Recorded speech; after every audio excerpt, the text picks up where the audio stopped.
Le moment où j'ai vraiment compris que je voulais faire ça de ma vie, c'est j'ai vu un show de Harold Réaume. Je me suis assise dans la salle au Grand Théâtre. J'étais en train de faire mes études en sport-art-études au secondaire. Je me suis assise dans le Grand Théâtre, j'ai vu le show et ça a c'est comme un déclic, là.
Je m'appelle Léa Raté-Chilegaré, j'ai 27 ans et je suis interprète en danse contemporaine.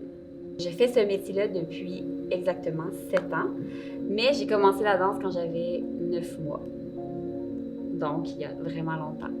J'ai parcouru plusieurs styles, j'ai fait de la danse québécoise, j'ai fait du hip-hop, j'ai fait du contemporain, j'ai fait du ballet classique. Puis en secondaire 3, j'avais tellement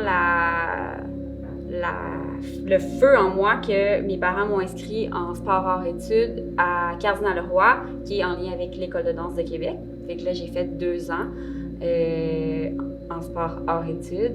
Puis j'ai tellement aimé ça que c'était sûr que j'allais faire mon DEC au Cégep Sainte-Foy, qui est aussi en lien avec l'École de danse de Québec. Donc j'ai fait mes 3 ans de formation. Puis après, je suis sortie en 2014. J'ai eu mes contrats, mes premiers contrats dans la première année. Puis j'ai fait mes propres projets, j'ai touché un peu à tout. Après tout ce parcours-là de formation, puis d'avoir touché à plusieurs styles, ça fait 7 ans que je suis interprète en danse contemporaine et que je fais ce métier avec corps et âme et cœur et bonheur.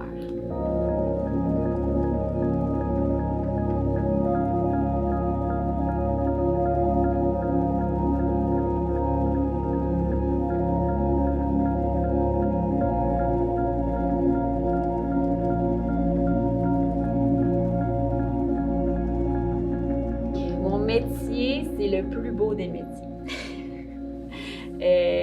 Pour vrai, je pense qu'on est des médecins, sincèrement, de l'âme.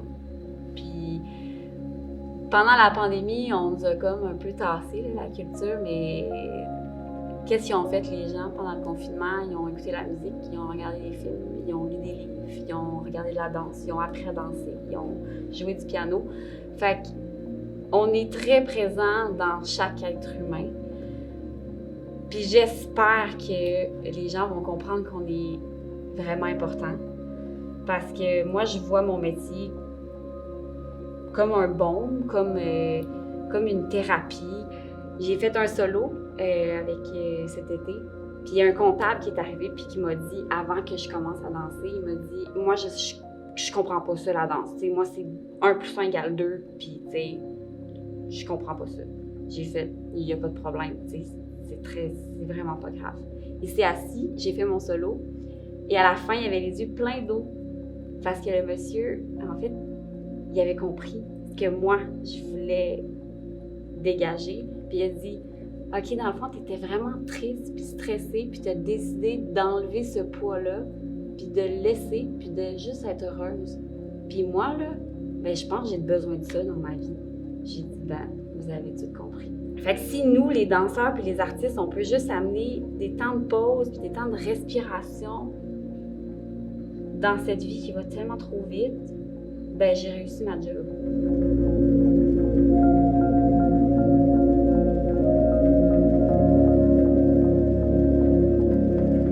Être danseur professionnel en 2021, c'est vraiment... Premièrement, c'est Pas facile. Zéro. Si les gens pensent que faire de la danse, c'est facile, oubliez ça. C'est impossible parce qu'il faut que tu sois tellement discipliné, il faut que tu t'entraînes minimum 3 à 2 heures par jour. On n'a pas le choix. Notre corps, c'est c'est comme une voiture, en fait. Tu n'as pas le choix. Tu sais, la voiture, il faut que tu la mettes au garage, il faut que tu changes les pneus, il faut que tu mettes de l'huile. C'est la même affaire. Il faut l'huiler tout le corps. Il faut s'entraîner. Il ne faut jamais perdre notre cardio. Il faut être tout le temps au summum et prêt à tout.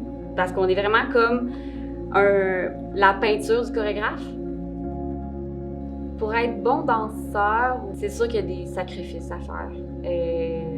Dans le sens que faut que tu te maintiennes, faut que tu t'entraînes, il faut que tu te cultives, il faut que tu vois plusieurs choses, il faut que tu t'intéresses à ce qui se passe, il faut que tu sois éveillé,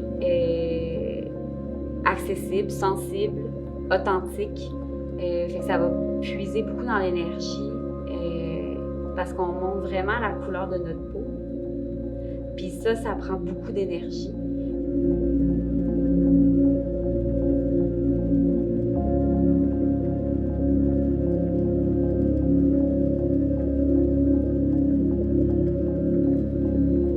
On n'utilise pas de mots en danse, on utilise notre corps. Puis ça, c'est ce qui m'anime le plus. On peut raconter des histoires, on peut raconter des émotions, on vient chercher les gens, puis ça, depuis que je suis jeune, ça a toujours été là. Puis la danse, c'est vraiment ça là, qui m'anime le plus.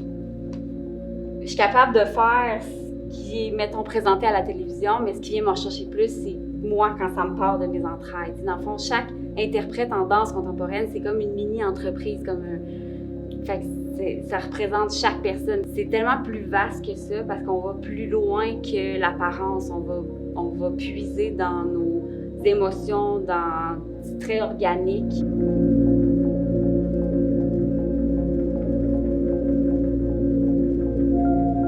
Le conseil que je donnerais aux étudiants qui sont présentement en formation en danse, puis qui sont des futurs professionnels, je leur dirais d'être curieux, d'être attentif, d'être sensible, puis de s'intéresser à ce qui se passe présentement dans notre milieu.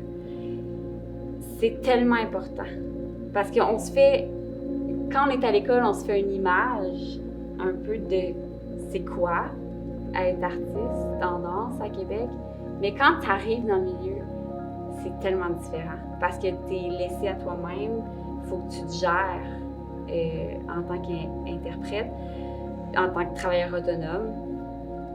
Puis des fois, on n'a pas toutes les clés. Fait que d'être curieux, de venir voir les professionnels, de s'informer, de ne pas être gêné, de venir me voir.